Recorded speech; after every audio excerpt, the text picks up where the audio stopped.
Hello everyone, welcome back to our channel startuplanes.com. My name is Neha and as you know, these are the series of interviews that we are conducting for the CEOs and founders of some excellent startups. For today's interview, we have with us Mr. Shariq Afaq Usmani, co-founder of ClinchnOwn Data Pvt Ltd. ClinchnOwn Data Pvt Ltd is a premier data, marketing and communication agency headquartered in India.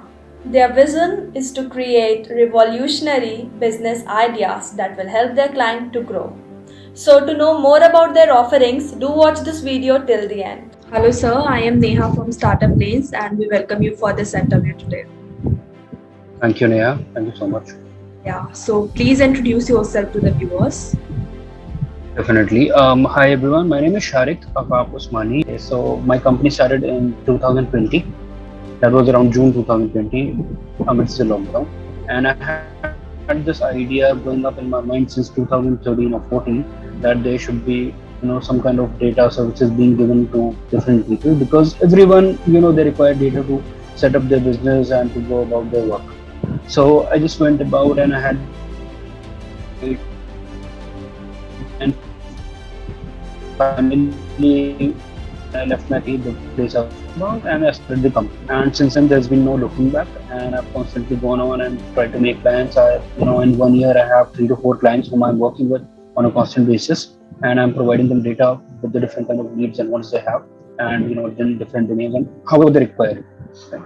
And after apart from the company, if I have to speak about myself, I have done my graduation, my post graduation way back in 2011.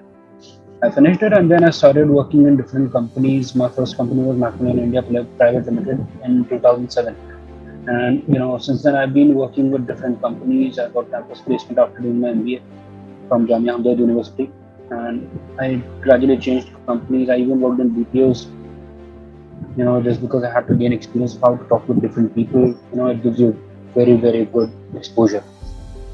So my forte was always data. I was always interested in data. I, just kept going about it in different companies. I was handling clients and, getting the data they kind of wanted in different domains, in different aspects, in different ways they wanted it. So I had the prior know-how.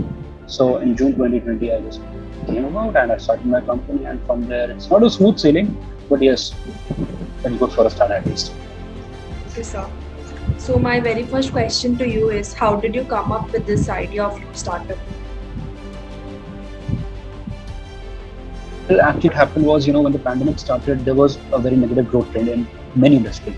You go about steel industry, you go about automotive industry, you go about IT industry, you go about finance industry. You can take every company as an industry or, different companies working in the same domain as an industry. That's up to you. But, if you go about my idea, I just take it as different companies working in the same industry. Like, for example, many automobile companies, they make up the auto industry. So I just, went about it and then, be it different companies, I went about a lot of things. I just researched into it basically. And then I found that all the companies who have to sustain them need some kind of data for them. Right. So I just started it and then, this idea had been going on in my mind for some time. But then it just gradually upgraded itself. And then I thought, yes, why not give out the data to many people so that they can just go ahead and, start doing the thing. Okay. So please share that what was the most difficult part in the early stages of the company's growth?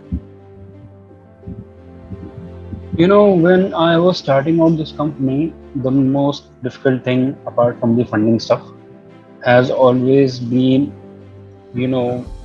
how you run it and how you get the data. It was,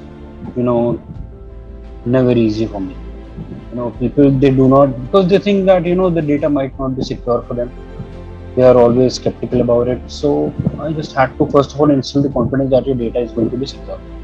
It was not very easy, but then gradually it started happening and people started trusting us and, it was actually very, very difficult to be honest. But yes, educating the people that your data needs to be safe and secure and you have to trust me for that. They just don't give in easily. So that was a tough part. Okay. So my next question is, what was the gap in the market that you identified? Well, the gap in the market, I would say, was there. A large number of people who were working, they were actually, you know, in the day-to-day functionings, they were not up to the mark.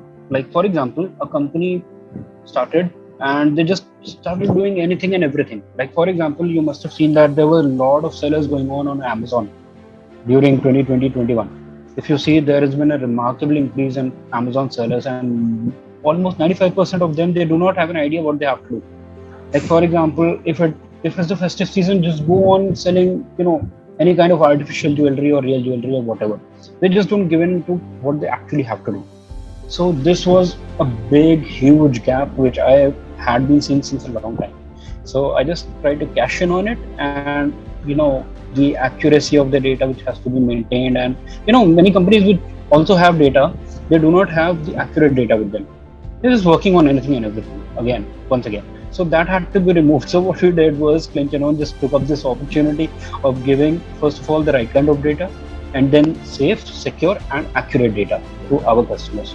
So that was, an untapped thing. We just tapped into it, and we've been going on with it now for a new. All right. So please explain your business model.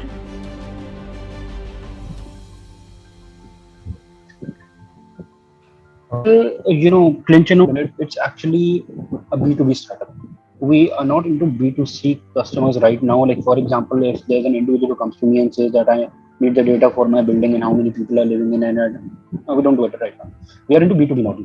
What we are doing is we are getting different companies and the kind of data. For example, I'll just give an example of a client of mine. I had a client who needed the data of some manufacturers in Uttar Pradesh. So I provided him of some kind of manufacturers of preferably pharmaceutical equipments. I provided him the data of those 50 people in UP East, UP West. I asked him, specifically if he wanted for UP East, West, or where. So he gave me his requirements, and I was specifically just going on about it. So the business model which we have right now is actually, providing the kind of exact data that the customer wants and doing preferably a primary research on it. So that's how we are going on with it, right? If that suits the requirements of the customers, well and good. Otherwise, we're changing the requirement as and when the customer wants, but keeping in accordance with the laws of the state, of course. So we're not going against the laws and anything else. So what are the products or services that you offer? Well, the products is basically, first of all, the primary data. That is a primary product. What we are doing is, the data services which I have, the company is into data, so data services is also. We're not going for too much of secondary data. We are trying to mine data ourselves. We are getting in some data scientists if required, data miners if required, and we are, just going ahead and giving it into the data field. Apart from that, we are also going into IT projects now a little bit, like taking up different, small IT projects of different capacities in different languages. Like Linux is a very tough language, but we are going into it. Android languages, Java languages. Java is used in Android mostly, so we're going for Java also. And apart from that, we are also venturing into the digital marketing domain now. The digital marketing thing which we have right now with us is actually we are in talks with a few clients who are getting into the mode of getting us with, the digital marketing done for the companies. So that's a very interesting space we are getting into now. Okay, sir. So who are your target customers? The target customers are basically in the B2B space, the companies which require data. For example, event companies, event management companies, the companies who do webinars and seminars. So they are our main target audience. It always depends upon the kind of data required, right? For example, if you go to an IT company and you tell them that we'll give you some kind of data, it doesn't really work out. But if you go to some real estate companies, real estate is a very good target segment. So, we're not just going into anything and anyone, but yes, the people who we see that require data, and we are, constantly evolving on it every day. Like we had real estate people, in the past 1 year, we had real estate and a few, events and seminar people. Now we are getting into BFSI category also, and insurance category. These are very, very interesting. Awesome. So why should your customers choose your products or services, and why should they choose it again and again? First of all, the project product which we have is primary in nature, which means it has not been copied from anywhere, right? It has not been googled up, by anyone else, and just a database has been maintained and we buy it out from somewhere. It's not like that. It's actually, we make this data ourselves, Yeah. right? For example, there's a Neha in startup lanes, and we have to get that kind of data for us. What we do is we actually go and we search out the Neha in startup lanes who we actually need for that kind of profile, right? So we give specific data, primary data, and accurate data, and of course, safe and secure data. It has not been used by zillions of people around, and it's absolutely safe, to be precise. Okay, sir. For anyone to trust in data services, they need to know that the data they are getting is safe and secure. It has not been used anywhere, first of all. Second thing, it's not going to be compromised anywhere. So we are absolutely fulfilling these two requirements of any customer, any place on the globe. That's really great. Yeah. So moving on, what are the three unique things that makes you better than your competitors? Well, the first thing is that we actually aim for appreciation, but we refer to it as feedback. So appreciation is one thing we get if we provide good data. That is the second thing, unmatched data quality, which you can say. If you go around in the market, you will, companies like Nielsen and all, who are providing very, very good quality of data. I think we are no match to them, but somewhere, somehow, one day we're going to be, amongst them. I hope so. Yeah. Apart from that, the third thing you can say is, we have a team, we have a core team, which works around the clock to the customer's requirements. Like for example, we had a customer in New Zealand, and their timings are very different from us. So we were working for them, on a continuous basis. We had a team put up, and we work 24 hours. So we have that, time problem is not there with us. We can work 24/7. That's great.